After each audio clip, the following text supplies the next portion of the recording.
마태복음 16장 13절부터 20절까지 있는 말씀입니다. 찾았으면 한 목소리로 같이 한번 합독을 하도록 하겠습니다. 다 같이 한번 읽습니다. 시작. 예수께서 빌립보 가이사랴 지방에 이르러 제자들에게 물어 이르시되 사람들이 인자를 누구라 하느냐. 이르되 더러는 세례 요한, 더러는 엘리야, 어떤 이는 예레미야 하나 선지자 중에 하나라 하나이다. 이르시되 너희는 나를 누구라 하느냐. 시몬 베드로가 대답하여 이르되 주는 그리스도시요 살아계신 하나님의 아들이시니이다. 예수께서 대답하여 이르시되 바요나 시몬아 내가 복이 있도다. 이를 내게 알게 한 이는 혈육이 아니요 하늘에 계신 내 아버지시니라. 또 내가 네게 이르노니 너는 베드로라. 내가 이 반석 위에 내 교회를 세우리니 음부의 권세가 이기지 못하리라. 내가 천국 열쇠를 내게 주리니 내가 땅에서 무엇이든지 매면 하늘에서 매일 것이요 내가 땅에서도 무엇이든지 풀면 하늘에서도 풀리리라 하시고 이에 제자들에게 경고하사 자기가 그리스도인인 것을 아무에게도 이르지 말라 하시니라. 아멘. 옆 사람하고 인사합니다. 만나 뵙게 해줘서 반갑습니다. 인사합니다. 다시요. 제 옆에 앉아 주셔서 고맙습니다. 라고 인사합니다.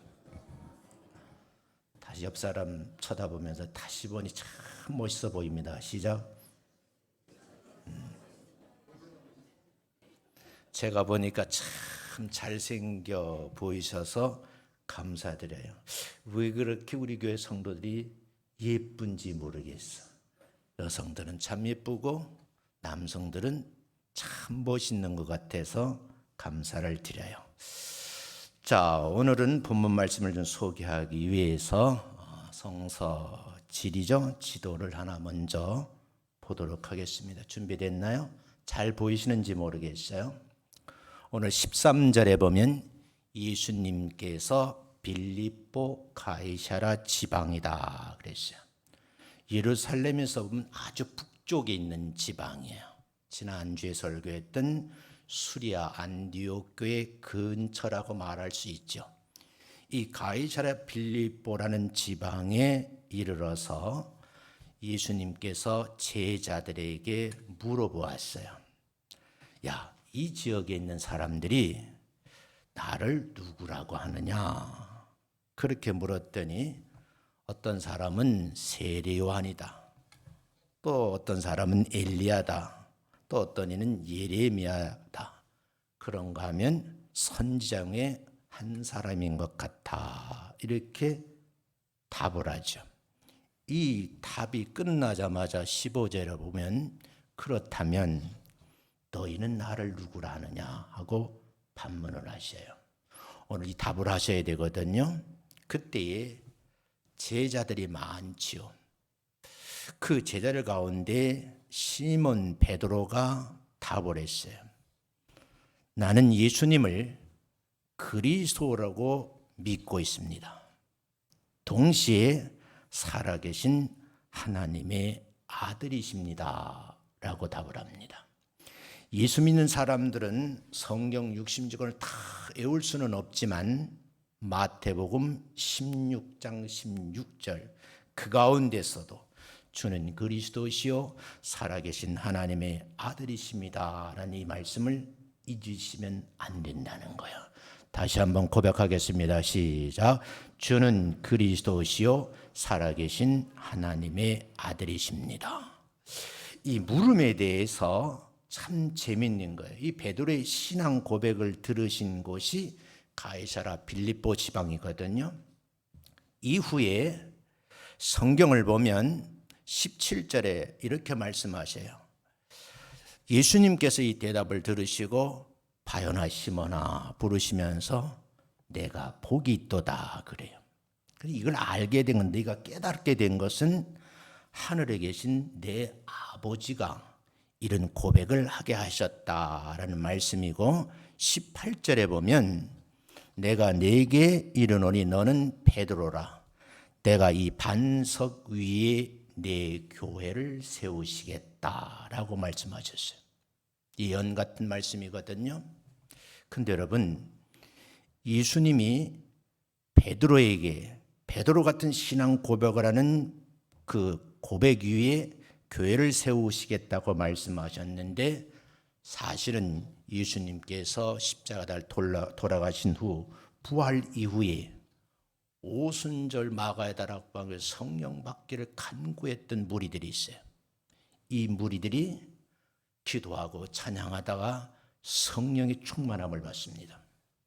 그리고 나서 탄생된 것이 최초의 교회, 예루살렘 교회가 세워지게 된 거예요. 이 예루살렘 교회를 우리는 창립된 교회다, 이렇게 보는 견해예요.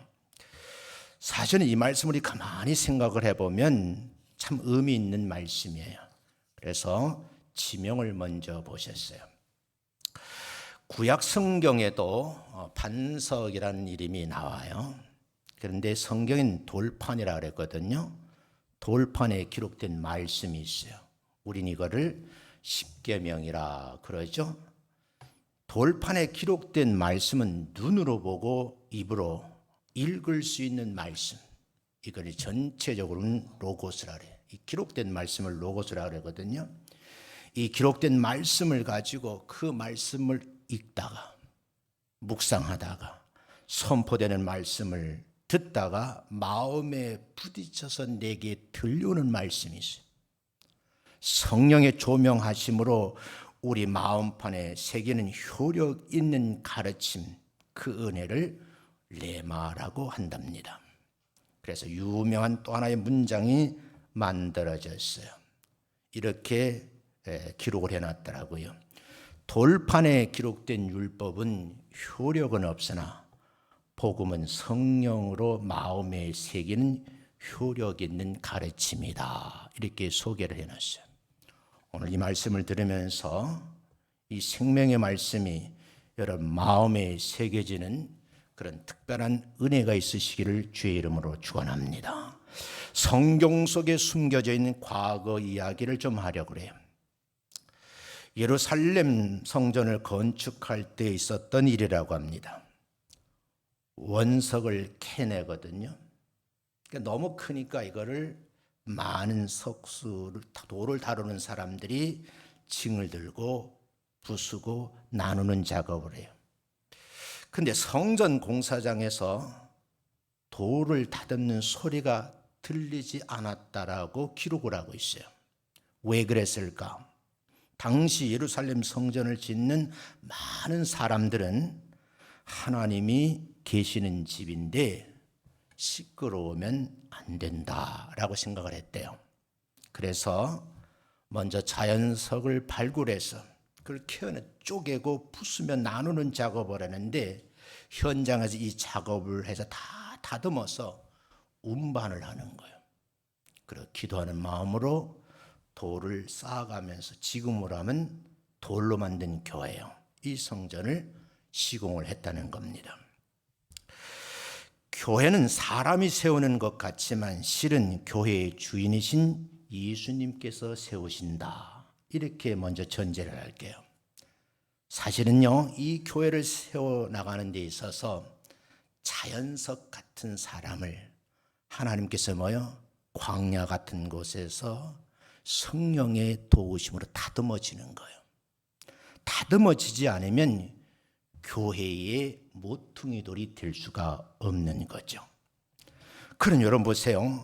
이 교회를 세워나가는데 아름다운 소리, 은혜로운 말들이 속삭이면서 모든 사람들에게 감동을 주어야 되는데, 내가 타인에게 감동을 들려주려고 하면 누군가에 의해서 원석 같은 내 마음이 어떻게 해요?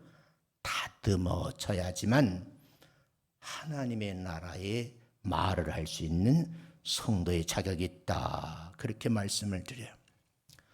신앙생활 하시는 분들의 가끔 신방을 해서 얘기를 들어보면 정말 몇 시간 들어도 끝이 없는 것 같아요. 목사님, 제가 과거 이런 사람이었어요. 내가 다듬어지는 과정을 이야기하면 말로 다 형언할 수가 없어요.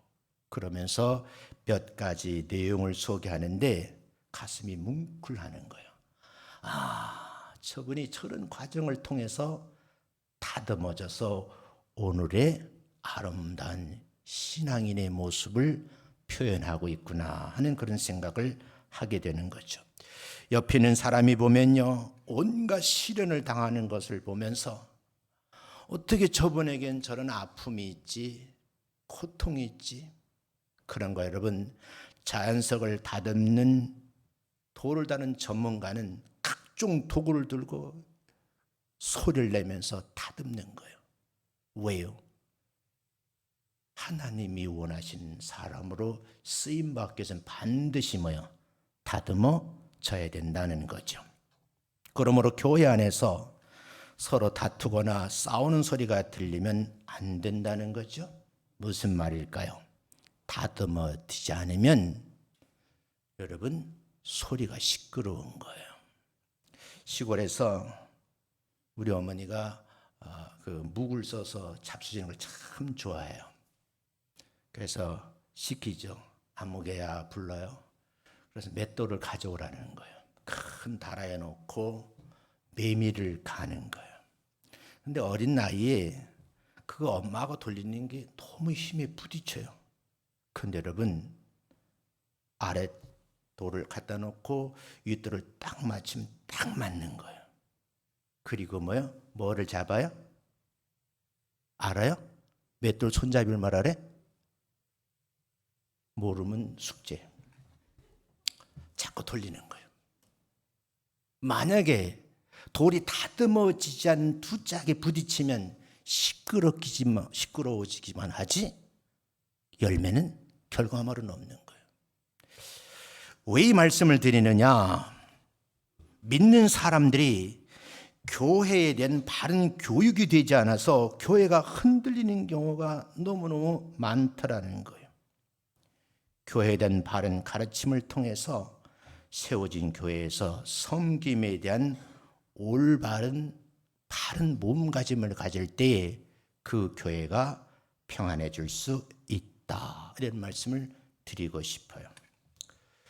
이 말씀을 나누면서 우리말 사전을 찾아봤어요. 우리말 사전에는 이렇게 써져 있어요. 교회가 뭐냐? 신자들이 예배 또는 미사 등의 종교적 의식을 진행할 수 있도록 세운 건물이다. 그러니까 교회를 건물이라는 말로도 쓰더라고요. 또 하나는요, 두 번째 나온 신자들이 공동체나 조직을 의미한다. 그 믿는 사람들의 공동체는 조직을 의미한다. 이렇게 우리나라 말 사전은 소개되어 있어요. 영어에서는 교회를 처치라고 그러거든요. 이 말은 헬라에서 유래된 용어인데 퀴리아케라는 말이에요. 이 퀴리아케라는 말은 죄로 말미암아 죽을 수밖에 없는 무리들을 예수님께서 보혈의 피를 값으로 지불하시고 자신의 소유로 만든 사람을 그걸 교회라고 그러는 거예요. 참 귀한 의미가 담겨져 있어. 이 내용을 다시 한번 요약을 해보면 교회는 주님께 속하여 주님의 것이 된 거룩한 무리들이 모여있는 공동체를 교회라고 한다 그런 말이죠. 우리가 보는 이 예배당 건물을 교회라고 그러잖아요. 엄밀하게 말하면 예수님께서도 오늘 본문에서 제자들에게 물으시잖아요. 사람들이 나를 누구라 하느냐? 이렇게 물으시니까 다들 바른 답을 내리지 못해요. 그동안 예수님을 따라다니면서 들었던 베드로, 그 중에서도 제일 학문적 지식이 짧은 베드로는 간략하게 정리를 하는 참 기가 막힌 답을 하는 거예요. 주님은 그리스도이십니다. 동시에 살아계신 하나님의 아들입니다 라고 고백을 해요. 이 고백 속에서 예수님께서 이 짧은 말 한마디에 구약의 예언이 성취되었고 하나님이 보내신 메시아가 바로 당신입니다. 그런 의미가 담겨져 있는 고백이죠. 이 고백을 아무나 할 수 있느냐 그 말이에요. 예수님께서는요, 이 베드로의 고백을 들으시고 바요나 시모나 하시면서 내가 복이 있도다, 이를 내게 알게 한 이는 혈육이 아니라 하늘에 계신 내 아버지이시다 라고 말씀을 하셔요. 다시 말씀드리면 베드로의 고백이 하나님의 계시였다는 사실을 강조하고 있는 거예요. 그러시면서 이 베드로의 신앙 고백 위에 내가 이 반석 위에 내 교회를 세우리니 음부의 권세가 이기지 못하리라. 여러분, 여기에는 어마어마한 내용이 담겨져 있어요. 이 말씀 속에서 예수님께서는 베드로의 고백을 바탕으로 해서 교회를 세우시겠다는 말씀을 하신 거죠. 예수님 말씀대로 교회는 베드로의 고백을 통해서 세워진 최초의 교회가 어디예요? 예루살렘 교회인 거예요. 먼저는 베드로의 마음의 반석 위에 세워진 것이고 그 다음에는 눈에 보이는 교회가, 공동체가 오순절 마가의 다락방에서 찬양 드리고 기도하다가 성령 충만한 상태에서 탄생된 교회가 무슨 교회? 예루살렘 교회. 그 교회를 최초의 창립교회로 본다, 그런 얘기입니다. 교회는요, 예수 그리스도를 구주로 고백하고 따르는 사람들의 공동체를 말하는 거예요. 교회는 하나님의 말씀을 가르치고 배우는 곳이죠. 말씀 듣다가 성령의 능력을 체험하고 세상을 변화시키는 사명을 부여받는 장소예요. 오늘도 이 말씀 속에서 변화가 일어나는 기적의 시간이 될 줄로 믿습니다. 교회는 예수님 말씀과 성령의 능력으로 세워져요. 교회는 세상의 어둠을 밝히고 하나님의 사랑과 구원의 메시지를 전하는 하나님의 백성들의 공동체라는 거죠. 우리는 이 교회의 사명을 기억하고 예수 그리스도의 사랑을 전하는 일에 전심전력을 다하는 복된 성도님들이 다 되시기를 주의 이름으로 축원합니다. 그렇게 될 줄로 믿습니다. 타 교단에 동역자가 있어서 저보고 그래요. 목사님, 제가 교회를 개척하려고 해요. 언제? 그러니까 어느 날 개척은 안내장을 저에게 주더라고요. 그 안내장을 받아보고 찾아가 보았어요. 그랬더니 그 교회 성도님이 나누어진 예배 순서지에 무슨 교회 창립이라고 써져 있더라고요. 왜 이 교회는 교회를 개척해서 세우는데 창립이란 말을 썼지라고 생각했어요. 장로교단에서 개척한 목사님이 계셔서 초대를 받아 가봤어요. 순서에 들어서 가봤는데 그 교회 안내지에는 창립이라고 그러잖아요. 교회 설립이란 말을 쓰더라고요. 우리 개신교에서 교회를 세우는 과정을 어떤 때는 창립했다, 어떤 때는 설립했다라는 용어를 쓰는데 틀린 말은 아니에요. 근데 의미 차이가 있다는 거예요. 창립은 새로운 것을 시작해서 세우다는 뜻이기에 초대교회를 뜻하는 것이고요.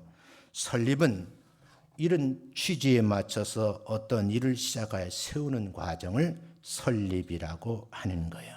자세한 내용은 제가 설교 원고에 올려놓을 테니까 참고해 주셨으면 좋겠어요. 우리나라에 최초의 선교사들이 들어와서 복음을 전하면서 교회를 세우게 되었거든요. 그래서 이게 기록에 남아 있어요. 근데 이 기록에도 보면 혼용되어 있더라고요. 서상윤, 김정식 같은 분은 한국 최초의 개신교회인 소래교회라고 있어요. 이 소래교회를 세우면서 기록을 남겨놨는데 소래교회를 창립했다, 이렇게 기록이 되어 있고요. 여러분이 아신 언더드와 아펜젤러 선교사님은 최초로 국내에 들어와서 교회를 세웠어요. 그 교회가 세문안 교회거든요. 이 세문안 교회를 세우면서 기록물에 보면 미국 선교교회인 세문안 교회를 설립했다라고 기록이 되어 있습니다. 두 용어가 그렇게 의미의 차이는 있지만 같은 말로 쓰이고 있다는 거죠. 오늘 저는 여러분들과 함께 거룩한 무리들이 모여서 예배드리는 사람들의 모임을 교회라고 한다면 그 무리는 누가 한 곳으로 모았을까? 우리 교회도 보면 가깝게는 이 아파트 단지에서 오시는 분도 있지만요, 멀리서는 저 상도동에서, 일부는 광주에서도 오시거든요. 이게 쉬운 일은 아니에요. 왜 이렇게 한 곳으로 불러 모았을까? 성경을 가만히 보면 생각을 해봤어요. 의미가 있는 것은 아닐까라는 생각을 해본 거예요. 그 의미를 여러분과 함께 던져보고 그 의문의 답을 함께 찾아보려고 합니다. 자, 제일 먼저 교회의 설립자는 누구인가? 교회를 최초로 세운 사람은 누구인가? 히브리어로 카레라는 말을 쓰고 있거든요. 이 카레라는 용어의 의미가 뭘까? 해석한 것을 보니까 하나님의 뜻을 도모하기 위해서 하나님의 백성으로 부름을 입어 모인 모임이라는 뜻으로 해석을 하고 있어요. 신약 성경에서는요, 교회를 에클레시아, 다른 말은 디아스포라는 말을 쓰고 있어요. 에클레시아는 죄악의 무리에서 건져냄을 받은 사람, 다른 말은 불러냄을 받은 사람들의 모임을 교회라고 해요.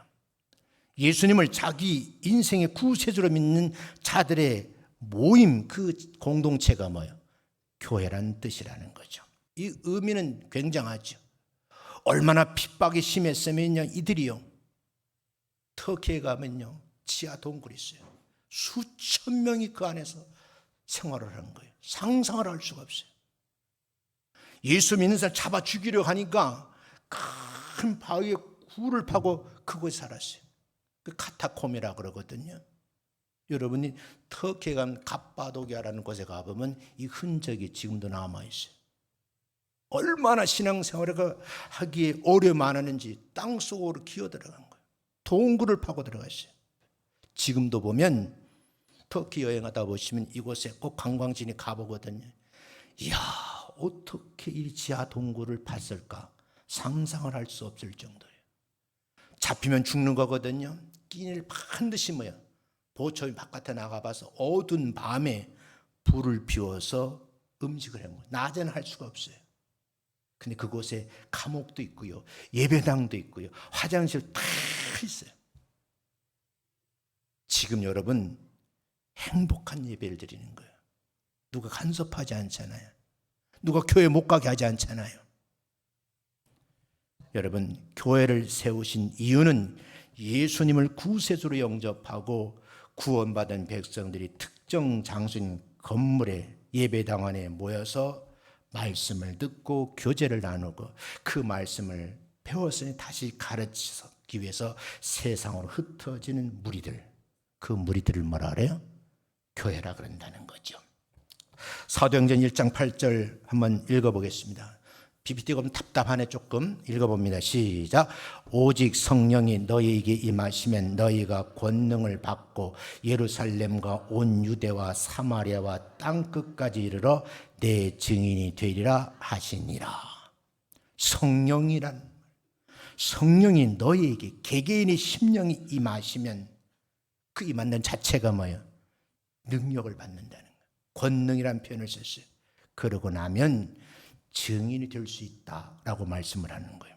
세 번째, 교회된 신자의 자세는 무엇인가? 오늘 이 부분을 좀 배우셔야 돼요.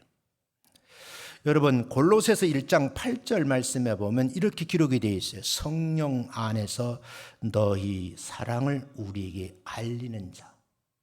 그게 누구냐면 에바브라는 사람이거든요. 그러니까 어떻게 보면 이 에바브로에게 사도 바울이 이 교회를 부탁하면서 성도들에게 하는 말이에요.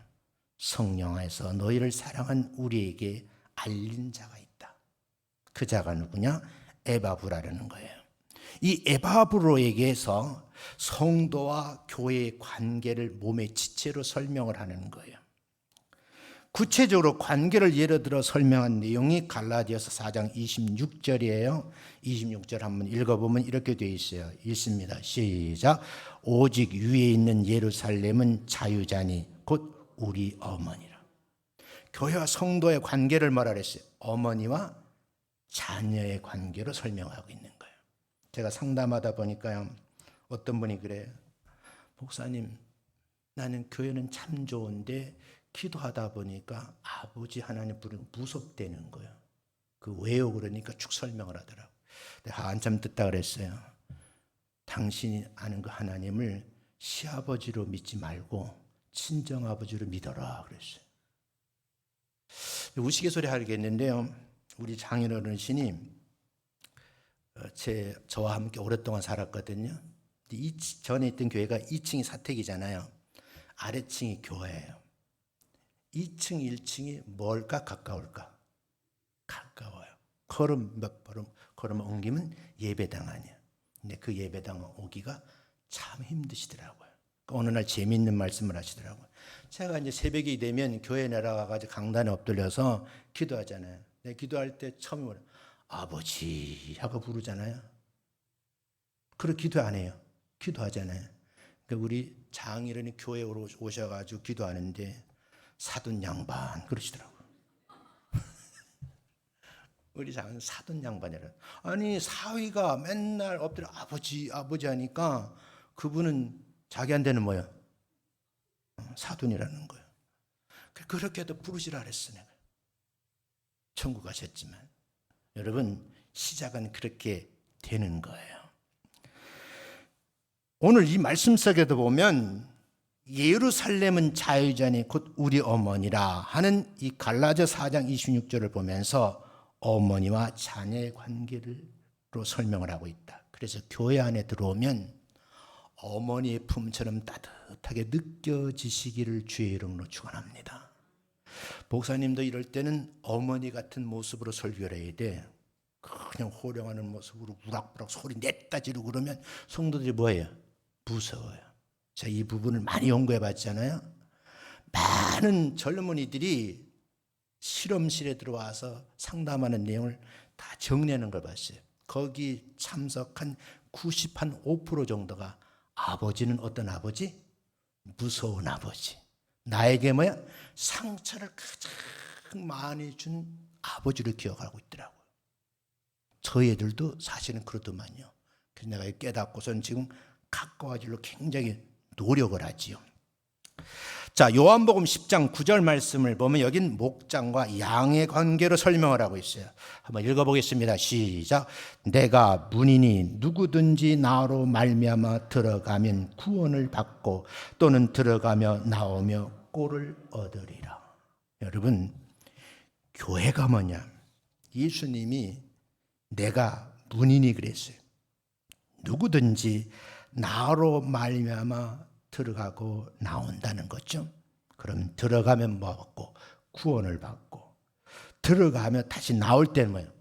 꼴을 얻는다는 거예요. 오늘 여러분들이 이 교회 안에 들어와서 구원의 메시지를 듣고 양의 영식을 풍성히 먹고 은혜를 누리고 이 교회 문을 나가시는 믿음의 사람들이 되시기를 주의 이름으로 축원합니다. 좀 메모하세요. 고린도전서 12장 12절부터 27절까지 집에 가서 한번 읽어보세요. 로마서 12장 4절부터 8절 읽어보시고요. 에베소서 4장 12절부터 16절 읽어보세요. 물론 필요하면 단톡방에 원고를 드릴게요. 이거 다 하면 여러분들이 시간이 너무 많이 허비되니까. 이런 말씀들을 참고해보면 교회가 하나님의 몸과 같고 성도들은 그 몸의 지체들이라는 거예요. 교회는 그리스도의 몸으로 그리스도는 교회의 머리라는 거죠. 따라서 모든 성도들은 그리스도와 연합되어 하나의 몸을 이루고 있다는 상태를 잊으시면 안 되는 거예요. 제가 어제도 보니까 어떤 성도님이 문자를 잘못 보냈다고 왔는데 우리 이명 집사님 굉장히 걱정하시는 분이에요. 톡을 보냈더라고요. 아, 이분도 돌봄의 사역을 하고 있구나 하는 생각이 들더라고요. 지금 병상에서 누워서 설교 듣고 있지 않겠어요? 왜요? 한 몸, 지체라는 의식이 있기 때문이다. 그런 말씀을 드리고 싶어요. 이런 몸과 지체의 관계는 교회의 유기적 관계를 잘 보여주는 거예요. 저는요, 몇 주간 동안요, 막 연구실에 앉았다 막 울어요. 그 옆에 있던 조교가를, 왜 우냐고 그래. 내 마음이야. 말은 할 수가 없어. 근데 우는데요, 얼마 전에 돌아가신 집사님이 꼭 옆에 와 있는 것 같아요. 저하고 약속을 했거든요. 집사님, 나 은퇴하면 나하고 놀러 다니자 그랬거든. 그럽시다 그랬어요. 짝을 잃어버린 거예요. 그 내가 마음이 아프잖아. 근데 그게 문득 생각나요. 그래서 내가 혼자 앉아서 나이가 먹으니까 눈물이 많이 생기더만. 나만 그래요? 응. 알러지가 있어 눈물도 흘리지만 울적울적해요. 그럴 때 내가 하나님 왜 그렇게 빨리 데려가셨어요? 내 원망도 하고 때로는 아픔도 얘기하면서 하나님 그 집사님 잘 계셔 하고 내가 또 물어봐. 내가 혼자 중얼중얼거려. 왜요? 이게 사람과 사람 사이인데 그리스도의 피로 맺어진 지체 관계이기 때문에 내가 그렇게 나도 모르게 울고 있는 남자가 아닌가 그런 생각을 해보는 거예요. 이런 의미에서 볼 때 내가 출석하고 있는 교회를 어머니 같은 품으로 생각하시는 여러분 되시기를 주의 이름으로 축원합니다. 양들의 안식처예요. 먹고 마실 문제에 도움을 받을 수 있는 것을 만들어 가셔야 돼. 그래서 이곳에서 돌봄의 역사가 왕성해지도록 서로 협력을 아끼지 않는 여러분 되시기를 주의 이름으로 축원합니다. 오늘 말씀을 통해서 이런 생각을 해봐요. 왜 하나님은 예수 그리스도를 십자가에 달아 돌아가게 하시고 오순절 마가에 달아 기도의 사람들을 모아서 성령 충만한 상태에서 교회를 세우셨을까? 최초의 교회 예루살렘 교회.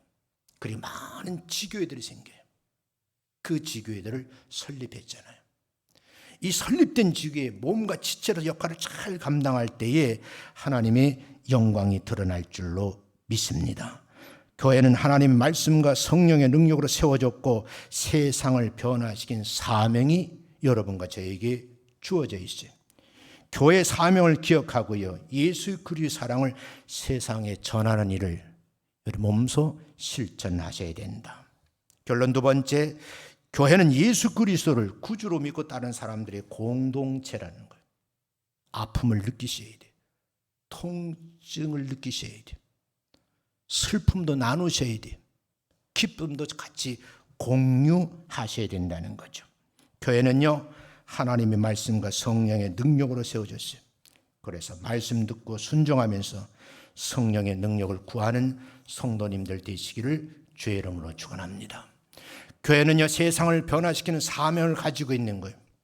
우리는 세상의 어둠을 밝히고 하나님의 사랑과 구원의 메시지를 전해야 된다는 거예요. 그런데 여러분, 안타까운 얘기지만 이게 제대로 된 교회론을 배우지 않아서 그런지는 모르지만 요즘에 예수 믿는 사람들이 빛의 사명을 감당을 못해요. 오히려 어둠의 자식처럼 직분은 장로요, 직분은 권사요, 직분은 목사인데 세상 사람보다 못한 무리들이 있다 없다? 있다는 거예요. 적어도 우리 교회는 사악한 영에 사로잡혀서도 안 되지만 그런 무리를 통해서 역할을 함으로 인해서 세상에 죄악을 퍼뜨리는 그런 무리가 되어서는 안 된다는 거죠. 혹시나 그런 역할을 했다고 하면 오늘 말씀을 들으며 철저히 회개와 동시에 새로운 방향 전환이 있으시기를 주의 이름으로 축원합니다. 믿는 사람들은요, 첫째가 뭐냐? 말씀 중심으로 믿음 생활하는 거예요. 그게 첫 번째. 두 번째, 믿는 사람들은 교회 중심으로 신앙생활하는 거예요. 어떤 분이 그래, 요즘에는요 자꾸 바쁘다는 이유로 이 공예배 안 나오고 그냥 스마트폰 예배에 익숙해져 있어요.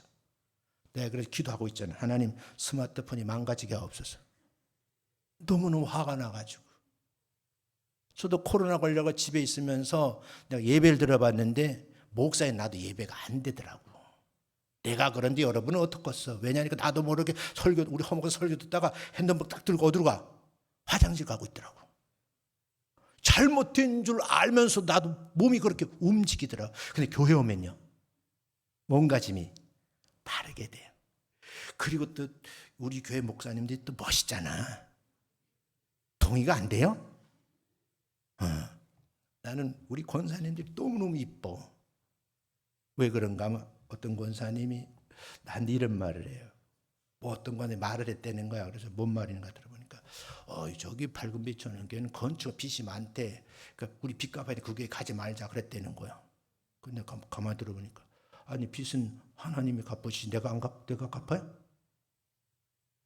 문제는 하나님이 사람을 더 다 해결해 주실 줄로 믿습니다. 그 믿음 가지고 살자고요. 어머니의 품 같은 교회. 그래서 여러분 스스로가 어머니 품이 되셔야 돼. 오늘 식사하시면서 옛날 방식 말고 새로운 방식으로 하세요. 옛날에 어머니들은요 얼마나 저를 사랑했는지. 우리 어머니는 밥을 탁 떠가지고선 일단 자기가 먼저 씹어. 난 지금 물어보고 싶어. 양치질 하셨냐고. 씹어가지고 또 그걸 또 다듬어. 또 혓바닥으로 또 말들어. 그러고 나보고 하래. 집어넣어. 나는 그걸 먹고 병들지 사는 것만 해도 은혜야. 근데 요즘 시어머니들이 며느리가 어머니 애 봐주세요 그러더니 그럼 안 봐준 소리는 안 한대요. 네, 그래 네가 받으면 봐줘야 되지. 근데 문을 닫기 전에 일단 밥 한 숟갈 씹는데 집어넣는데요. 그럼 어머니 됐어요. 친정 어머니가 간다는구만. 사랑하는 성도 여러분, 그래도 뭐야? 품은 뭐야? 어머니 품이야. 믿는 사람들 가만 죽을 때 보니까 많이 봤어요. 믿지 않는 사람 죽음도 많이 봤어요. 근데 죽을 때 누구 불러? 하나님 부른다고? 거짓말하지 마라. 다들 보니까 엄마 그러고 눈물 죽음 죽더라고. 나도 지금 그게 기도 제목이 하나님 내가 마지막 숨을 몰아쉴 때에 기도 제목이거든요. 믿음의 사람 지켜보고 우리 목사님 돌아가신다니까요. 믿음 지킬 때 엄마 부르지 말고 누구 불러야 돼? 하나님 부르고 저 세상 들어가게 하옵소서. 어머니 품 같은 교회를 만들어 가시는 여러분 되시기를 주의 이름으로 축원합니다.